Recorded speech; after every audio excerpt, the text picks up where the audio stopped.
إن الدين عند الله الإسلام. الحمد لله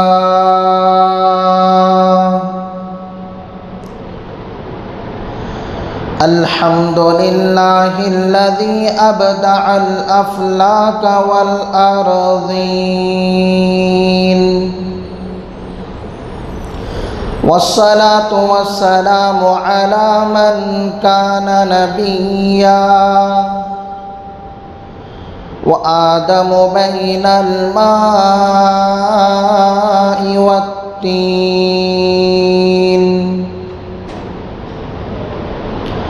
وعلى آله وأصحابه أجمعين.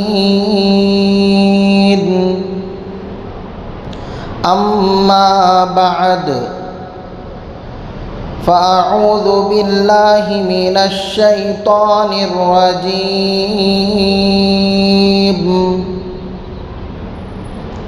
بسم الله الرحمن الرحيم.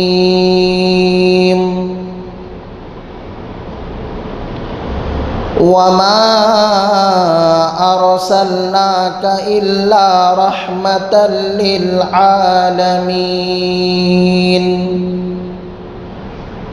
وقال تعالى في مقام آخر: ورفعنا لك ذكرك. صدق الله العظيم. وقال النبي صلى الله عليه وسلم: لا يؤمن أحدكم حتى أكون أحب إليه من والده وولده والناس أجمعين، أو كما قال عليه الصلاة والتسليم. اللهم صل على سيدنا مولانا محمد في أول كلامنا. اللهم صل على سيدنا مولانا محمد في أوسط كلامنا. اللهم صل على سيدنا مولانا محمد في آخر كلامنا.